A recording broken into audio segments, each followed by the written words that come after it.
कढईमध्ये आपण 1 चमचा तेल टाकूया. तेलामध्ये आपण शेंगदाणे घालून घेणार आहोत. शेंगदाणे आपल्याला तेलामध्ये तळून घ्यायचे आहे. त्यामध्ये मोहरी, जिरं घालूया. कढीपत्ता, हिरवी मिरची तळून झाली की आपल्याला लसूण घालायचं आहे. लसूणही आपल्याला छान तळून घ्यायचं आहे. लसूण तळला गेलेला आहे. यामध्ये थोडीशी मिरची पावडर आणि हळद घालूया. हे तेलामध्ये परतवून घेतलं आहे.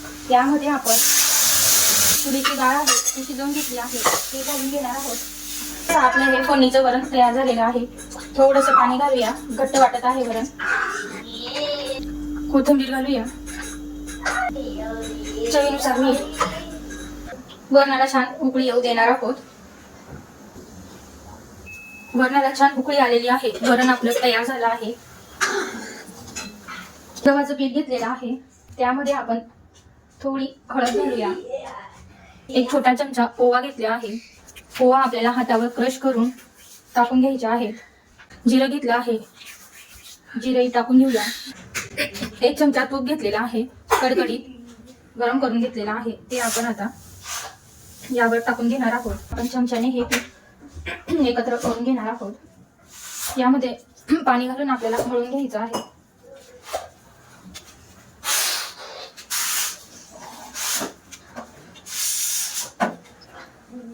यामध्ये जास्त पाणी टाकायचं नाही आहे. आपल्याला पीठ घट्ट मळून घ्यायचं आहे. थोडासा पाण्याचा हात लावून घ्यायचा आहे. पीठ आपल्याला छान मळून घ्यायचं आहे. मीठ राहिलं होतं, मीठ टाकून घेणार आहोत. हे आपल्याला व्यवस्थित यामध्ये पीठ मळून घ्यायचं आहे. मीठ टाकून पोळीपाटावर आपल्याला तेल लावून घ्यायचं आहे. मळलेलं पीठ आहे ते छान मळून घ्यायचं आहे. पीठ आपल्याला छान असं मळायचं आहे. यातून एक गोळा घेणार आहोत. लाटी आपल्याला छान अशी मळून घ्यायची आहे. पाटाला तेल लावायचं आहे आणि आपण ही छान लाटूया.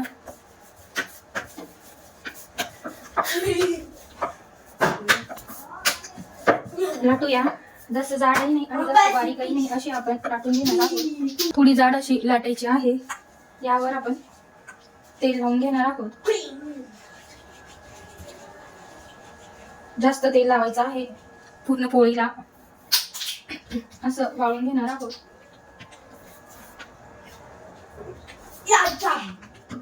तेल लावून आपल्याला असं करून दोघी साईडने असा पूड दाबायचा आहे आणि हळूहळू हा पूड आपल्याला खाली न्यायचा आहे. हलक्या हाताने पूड दाबून घेणार आहोत. बघा, मस्त असं गोल करून घेणार आहोत. बाटी तयार झाली आहे. अशी बाटी तयार करून घेतली आहे. मी सर्व बाट्या आता तयार करून घेतल्या आहे. बघा, एकदम छान मस्त अशी आपली ही बाटी तयार झाली आहे. वाव, एकदम मस्त. कढाईमध्ये पाणी ठेवलेलं आहे. पाणी छान आपलं उकळायला आलेलं आहे. त्यामध्ये आपण बाटी सोडणार आहोत. उकळत्या पाण्यामध्ये आपल्याला बाटी सोडायची आहे. एकदम कडकडीत असं हे गरम तेल आहे, गरम पाणी आहे.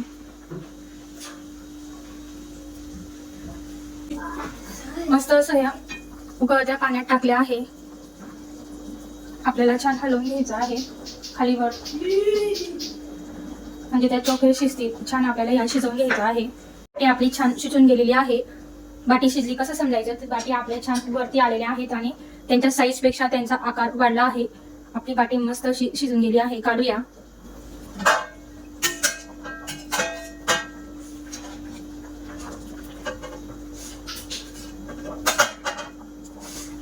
सर्व बाटी काढून घेणार आहोत. बघा, बट्ट्या आपल्या छान शिजल्या आहेत. आपण कट करूया. मस्त असं कट करून घेणार आहोत.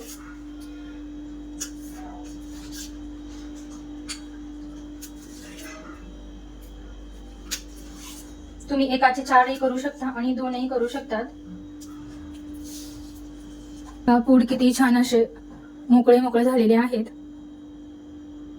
कट करून घेतले आहे. आता आपण तळूया. तेल आपलं छान गरम झालेलं आहे.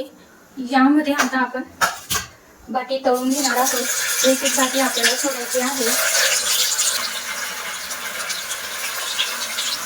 मस्त आपली ही बाटी तळली जात आहे. छान गोल्डन रंग येईपर्यंत आपल्याला तळून घ्यायचे आहे. मीडियम गॅसवर आपल्याला छान गोल्डन रंग येईपर्यंत हे परतत जायचं आहे. छान तळल्यानंतर आपण हे काढून घेणार आहोत. मस्त असं तळल्या गेलेलं आहे. आता आपण ह्या काढूया. गोल्डन रंग येईपर्यंत आपल्याला ह्या तळून घ्यायच्या आहेत. बघा किती मस्त तेल सुद्धा यामध्ये राहिलेलं नाही. सुंदर अशा आपण ह्या तळून घेतल्या आहेत.